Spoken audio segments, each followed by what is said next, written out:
Prepare yourself for an odyssey into the past, a profound journey that will undoubtedly shake your present. Pause for a moment and genuinely ponder this. Why did God unleash the Great Flood? Have you ever truly allowed your imagination to grapple with that monumental question? Why would a creator, brimming with boundless love and possessing infinite power, orchestrate an event so cataclysmic, so utterly final, that it would submerge the entirety of the world? If this question stirs something deep within you, prompting a quest for understanding, please give us a like right now. Your engagement helps us bring these vital discussions to more seekers of truth. How exactly did such an unprecedented event unfold? And what was its underlying reason? Was it merely an impulsive whim, a fleeting outburst of divine wrath? Or was something far more profound, an ultimate cosmic reckoning, at play? And if he indeed took such drastic action, what indelible truths does that reveal about his character, his standards, and his enduring relationship with humanity? These are not trivial inquiries, but rather cornerstones of our understanding of existence itself. Cast your mind back, long before the advent of our automobiles, the omnipresent internet, or the towering skyscrapers that punctuate our modern landscapes. Envision a world that, at first glance, might have appeared idyllic. Picture the lush, untamed wilderness, the rivers flowing with pristine clarity, and a myriad of animals living in a state of natural, if not always peaceful, harmony. Earth, in its nascent beauty, was truly a garden. Yet, beneath this veneer of natural splendor, a deep, pervasive darkness began to germinate and spread. This wasn't the welcoming darkness of night. No, this was a chilling darkness that festered within the very hearts of humankind. The ancient accounts tell us, with stark clarity, that human wickedness had swelled to an unimaginable magnitude across the earth. To grasp the scale, take the worst evils you witness in our contemporary world. The brutal acts, the rampant injustices, the systemic corruptions, and multiply them by an exponential factor. People live without restraint, without moral anchors, unburdened by conscience or consequence. Violence was not just prevalent. It had become the prevailing law of the land. Corruption was not an aberration. It was the daily bread, sustenance for the soul. There was a shocking, absolute disregard for life itself, for the sanctity of family, and for the well-being of one's neighbor. Imagine a society where ruthless selfishness was a fundamental principle, where glaring injustice was the accepted norm, and where raw brutality served as the universal language.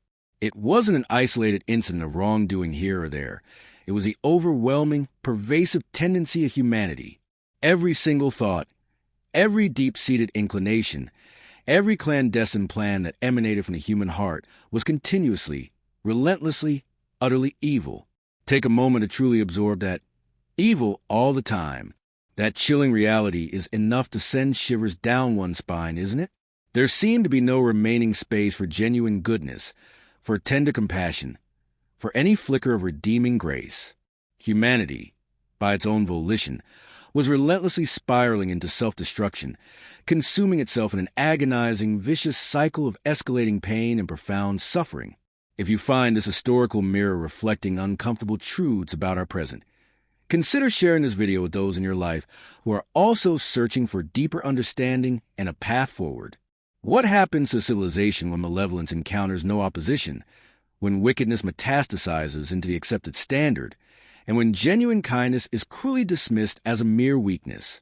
Are we, in our modern era, truly so far removed from that perilous precipice? And if the Creator, in his infinite foresight, endowed beings with the sacred gift of free will, did he not anticipate such a tragic trajectory? Or was it, perhaps, his divine design to permit such a downfall, to impart an eternal, profound lesson about the inexorable consequences of our choices?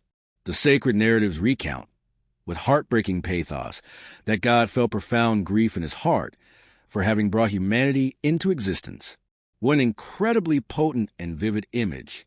This was not cold, calculated anger. This was an overwhelming, profound sorrow, an immense heartache at witnessing his magnificent creation, fashioned in his very image, descending into such a grotesque abyss of destruction and moral depravity. He did not regret his act of creation itself, but rather the calamitous path that his creation had chosen to tread. His soul was deeply saddened to behold the squandered potential, the pristine beauty irrevocably stained. He foresaw that if the trajectory of depravity continued unchecked, the malignancy of evil would become so absolute that nothing good would remain, no vestige of hope for the future. It would be a terminal dead end, an existential cul-de-sac from which there would be no return. If the very creator of all existence can experience such profound sorrow over our actions, what does that convey to us about the immense gravity of our behavior and the far-reaching impact we wield, not only upon one another, but also, from a divine perspective, upon the very fabric of the universe itself? What invaluable treasures do we forfeit when society succumbs to the corrosive forces of violence and rampant corruption? It's far more than mere peace. It's a fundamental capacity to trust, to genuinely love, to embody our authentic humanity. Those unfortunate souls of that bygone era tragically lost the very essence of what it meant to live. So, what was God's paramount motivation? It was emphatically not an act of simple, unadulterated vengeance, as some might mistakenly surmise. No, it was an act of profound justice and boundless love. Love for whom, you might ask? Love for the generations yet unborn, love for his own pristine creation, which he adamantly refused to see utterly defiled and eternally destroyed by malevolence. It was, at its core, an act of cleansing. Consider the analogy of a skilled surgeon who must perform a drastic operation, excising a malignant tumor that threatens to consume the entire body. The surgery is undeniably painful, yet it is executed with the sole, paramount objective of preserving life. The Great Flood was precisely that kind of radical, life-saving surgery. If you find clarity and conviction in this perspective, and desire to continue exploring transformative truths that inspire and uplift, please subscribe to our channel and enable notifications so you never miss another enlightening video. Your journey of discovery is just beginning, and we are here to guide you. Is it truly conceivable that love, under certain dire circumstances, might necessitate actions that appear harsh or even merciless to our limited human perception, yet are ultimately directed toward a transcendent greater good, the preservation of life and the unwavering triumph of justice? What are the ultimate boundaries of divine patience?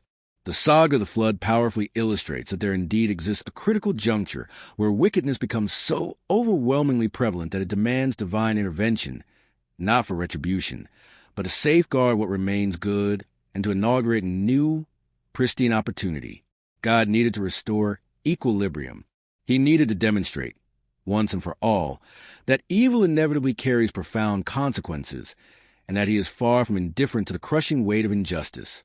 And in this grand design, he needed someone who, amidst a pervasive moral putrefaction, still harbored a faint glimmer of hope, a heart genuinely attuned to his divine will. And that individual was Noah.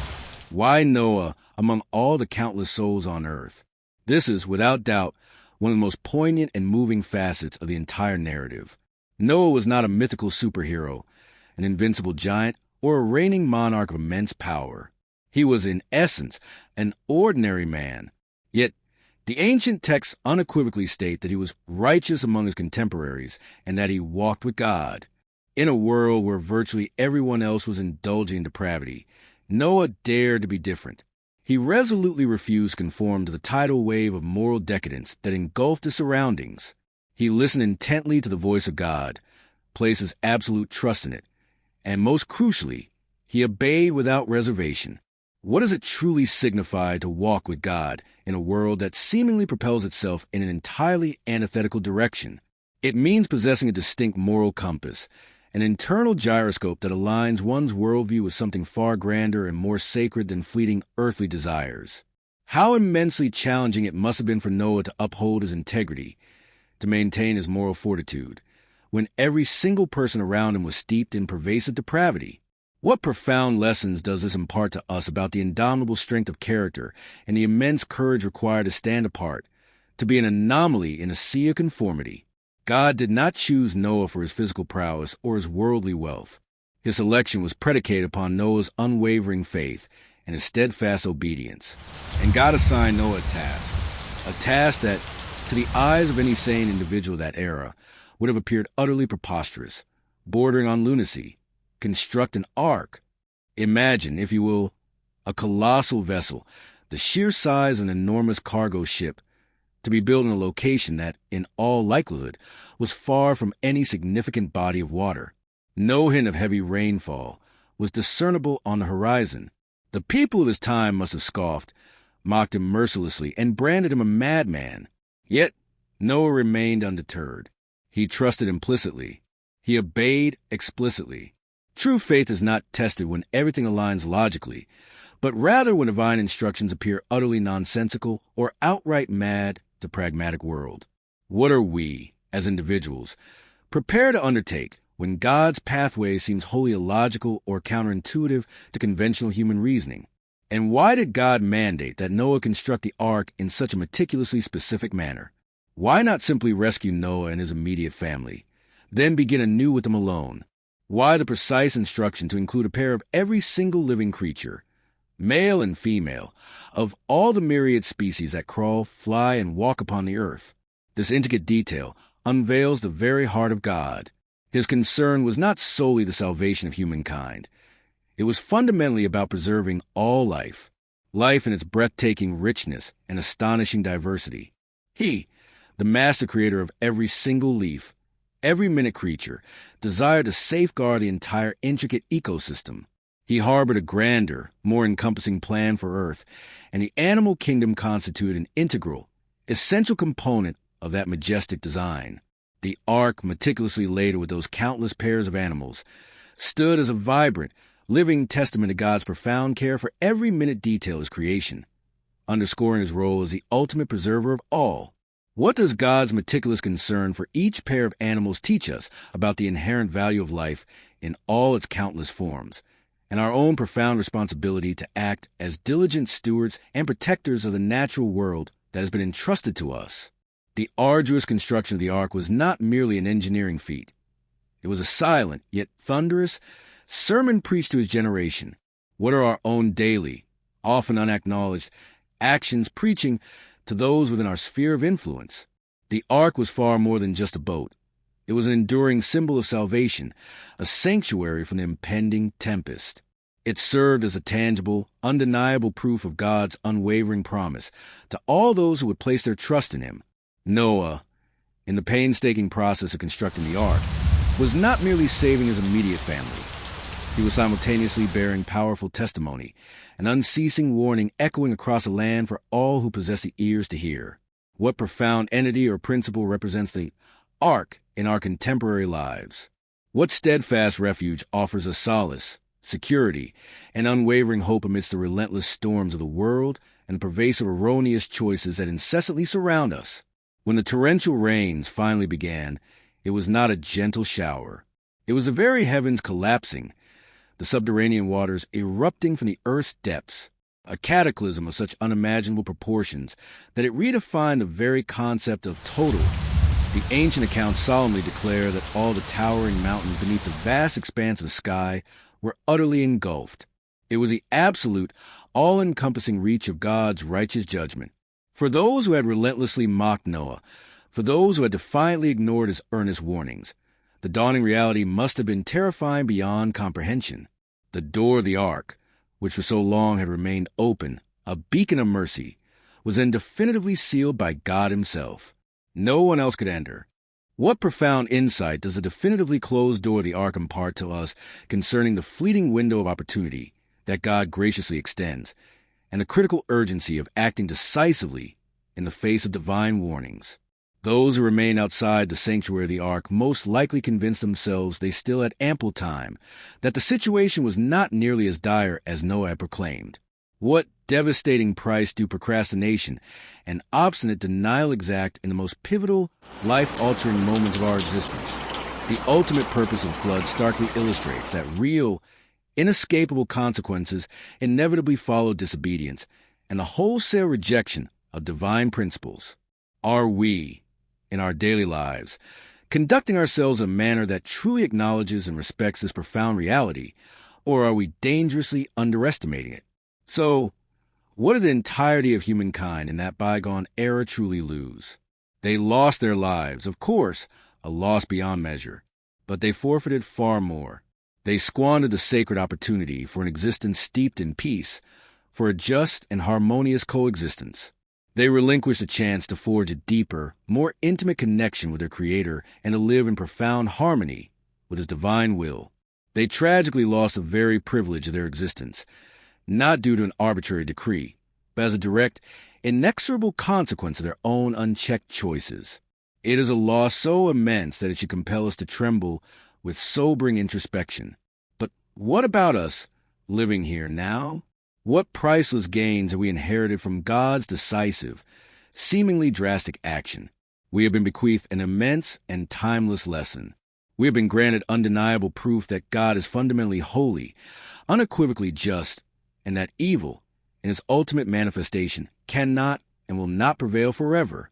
He is not a passive, detached observer of injustice. He is an active, righteous sovereign. If God, in His infinite justice, refused to permit wickedness to dominate the world in that ancient epic, what does that resounding truth convey to us about His ultimate, final plan for the triumph of justice in our very own days? We have been granted a brand new beginning. The flood functioned as a universal reset, a cosmic reboot for all of humanity. Through the righteous lineage of Noah and his family, life on earth was repopulated upon a fresh foundation, imbued with the sacred promise of a new start, wherein God's eternal principles could once again serve as the unwavering bedrock of existence. If humanity was gifted a fresh start after the flood, what is it that prevents each of us from earnestly seeking our own personal new beginning in those facets of our lives where wickedness, be it destructive habits, toxic attitudes, or spiritual stagnation, has tenaciously held sway? We have been given an eternal promise. God established a solemn covenant with Noah and with all living creation. He solemnly vowed never again to annihilate all life on earth with a deluge of water. The resplendent rainbow, which we witness arching across the sky after a cleansing rain, serves as a vivid, perpetual reminder of this divine pledge. It stands as a beacon of enduring hope, a testament that, despite all tribulations, God remains profoundly caring and possesses an overarching plan for the destiny of humankind. The rainbow is far more than a mere meteorological phenomenon. It is an enduring symbol of divine faithfulness and unwavering hope. What are the rainbows in our own lives today that consistently remind us of God's immutable promises and His constant, tender care, even amidst the most arduous adversities? We have been provided with an unequivocal blueprint for salvation. The narrative of Noah and the ark illuminates the pathway with pristine clarity. It is a path paved with unwavering obedience, resolute faith, and decisive action undertaken in accordance with God's divine will. Those who humbly enter the sanctuary that God provides are saved. Those who defiantly ignore it tragically perish. This is not an arbitrary punishment, but rather the inexorable, natural consequence of choosing to remain outside the secure haven that He mercifully offers. What tangible entity or profound principle constitutes our personal refuge in these tumultuous times?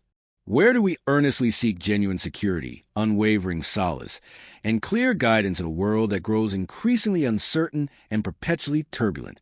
Now, let us bring these profound insights directly into the fabric of our daily lives. The sacred scriptures declare, in their ancient chapters and verses, that the period preceding the magnificent manifestation of God's presence will mirror the days of Noah. What profound implications does this hold for us? It signifies that rampant wickedness, escalating violence, a chilling scarcity of love, an unbridled pursuit of fleeting pleasures and transient material possessions, and a pervasive indifference towards both our fellow human beings and our Creator will serve as unmistakable hallmarks of that era. People will be absorbed in the mundane activities of eating, drinking, and marrying, living their lives as if nothing extraordinary is poised to occur, willfully ignoring all the profound signs and urgent warnings that permeate their existence. If the days of Noah were predominantly characterized by a widespread, collective indifference to divine admonitions, are we, in our current epoch, consciously or unconsciously, replicating that perilous pattern? What crucial warnings are we, individually and collectively, choosing to disregard? Noah received his warnings well in advance, granting him the opportunity to prepare. We, too, are being forewarned through various means and channels. What inherent obstacle prevents us from responding with the identical faith and unwavering obedience that Noah so magnificently demonstrated? Ponder deeply the state of our contemporary society. Violence, disturbingly, is once again spiraling out of control. Morality, as a collective standard, is under constant, relentless assault. Selfishness appears to be the dominant driving force for countless individuals. People are so utterly engrossed in their own isolated lives, captivated by their glowing screens, and relentlessly pursuing ephemeral happiness, that they barely register the momentous events unfolding around them, much less discern profound signs of the times. The relentless pace, the pervasive anxiety, the insatiable quest for more, these insidious forces prevent us from pausing, from truly reflecting on what genuinely matters in the grand scheme of existence. Are we so utterly consumed by the cacophony of the modern world that we have become deaf to the resonant voice of reason, or even the subtle whisper of a conscience that seeks to allure us to a reality far grander and more imperative? How do the myriad daily choices we make, what we consume, what we ardently support, how we interact with others, contribute to the overall moral climate of a world, whether for its ultimate betterment or its incremental decay? God is patient, immeasurably patient. He does not act on mere impulse or fleeting emotion. He graciously grants us time, extends countless opportunities, and dispatches warnings to us through a multitude of forms and channels. The narrative of Noah stands as one of these eternal, resounding warnings. It serves as a potent reminder that divine patience, though vast, does possess a boundary, and that there is indeed a divinely appointed time for justice to prevail. If God's patience, though extensive, is not boundless, what does this profound truth convey to us about the critical urgency of aligning our own lives with His immutable principles? The narrative of the flood unequivocally demonstrates that God's ultimate desire is not wholesale destruction, but rather the universal salvation of His creation. How, then, can we actively become instruments of that very salvation, extending hope, clarity, and divine direction to those who surround us and are perhaps lost in the spiritual wilderness?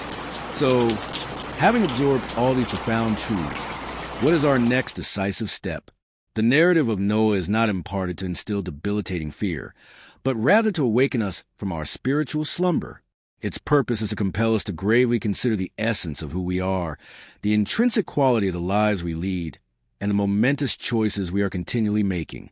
Are we diligently constructing our own spiritual ark, a sanctuary built upon unwavering faith and resolute obedience, which will afford us protection from the inevitable storms that we currently face and those that are yet to emerge on the horizon? Noah demonstrated unwavering fidelity in the seemingly insignificant task, constructing the ark, and in return, God entrusted him with a monumental responsibility, the repopulation of the earth. In what small task or area of our lives is God currently requesting our faithfulness, and what immeasurable much might ultimately result from our diligent obedience? The time has arrived to transcend mere existence and to actively embark upon a life of profound purpose. It is imperative that we introspectively ask ourselves if we are truly aligned with what is inherently good, unequivocally just, and eternally significant. Are we genuinely heeding the warnings that the world around us constantly issues, and, even more critically, those that emanate from a power far superior and all-encompassing? What lasting legacy are we actively forging through our lives? Will our cumulative choices ultimately contribute to a world brimming with greater hope and unyielding justice? Or are we, perhaps unconsciously, perpetuating the very same spiral of moral decadence that tragically culminated in the Great Flood? The narrative of the flood stands as a profound invitation to deeply personal introspection, where, in the tapestry of our own lives, do we urgently require a cleansing, a transformative new beginning, to realign ourselves with higher divine principles. The story of Noah is a timeless mirror, a mirror that powerfully reflects our own choices, the depth of our faith, the sincerity of our obedience, and our precise position within the magnificent, overarching plan of the Creator. Its ultimate message is not one of fear-mongering punishment, but rather an earnest yearning to reside on the side of righteousness, to live a life that genuinely honors the sanctity of all existence and the divine purpose for which we were meticulously created. It is about actively seeking and entering our personal ark before the hour grows too late. It is about grasping profound truth that each and every one of us plays a crucial, irreplaceable role, and that our individual choices carry an eternal weight and consequence. Ultimately, the profound narrative of the flood is not about a vengeful, punitive God, but rather about a God whose love for life is so immense, so boundless, that he intervenes decisively to protect it and ensure its continuity. Are you prepared to embrace and embody that fundamental truth in your life?